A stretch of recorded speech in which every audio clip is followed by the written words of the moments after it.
अस्सलामुअलैकुम वरहमतुल्लाहि वबरकातुहू। Radar news में खुशामदीद। मैं हूं आपका होस्ट कासिम। उम्मीद है आप सब खैरियत के साथ होंगे। हमारा आज का मौजू बच्चों के साथ जिनसी तशद्दुद और ज़्यादती, फांसी का बिल मंजूर होने और कानून की मुखालफत की बड़ी वजह है। कौमी असम्बली में बच्चों के साथ जिनसी ज़्यादती का इर्तिकाब करने वाले मुजरम के लिए फांसी की सज़ा का बिल अक्सरियत राय से मंजूर हो गया।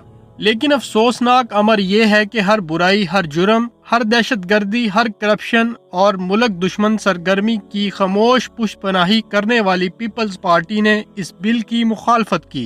बहरहाल पीपल्स पार्टी के अलावा बकिया तमाम सियासी जमातों के पार्लियामेंटेरियंस ने इस बिल के हक में वोट दिया और बिल मंजूर हो गया, जो कि इंशाअल्लाह अब आइन का हिस्सा बन जाएगा। लेकिन ठहरिए, सवाल ये है कि आइन में इससे पहले भी बहुत से कानूनी मसौदे मौजूद हैं जिनके तहत जिनसी ज्यादती या कत्ल करने वालों को सख्त से सख्त सजाएं देने के अहकामात हैं, लेकिन दे कोई नहीं रहा।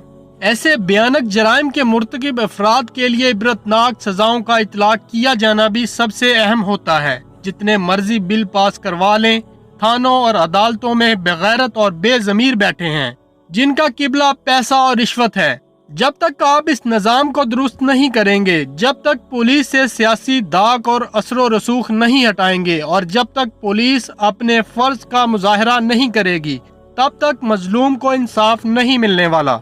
और जब तक अदलिया पूरी ईमानदारी से सस्ता और जल्द इंसाफ यकीनी नहीं बनाएगी, तब तक ऐसे एक नहीं हजारों बिल मंजूर करवा लें, ऐसे मुजरमों को सजाएं नहीं होने वाली और ये जराइम खत्म नहीं होने वाले। उम्मीद करता हूँ आपको ये वीडियो पसंद आई होगी। मजीद वीडियोस के लिए चैनल सब्सक्राइब करें और बेल आइकन पर क्लिक करें। Thanks for watching radar news. अफवाज पाकिस्तान पाइंदाबाद, पाकिस्तान ता क़यामत जिंदाबाद।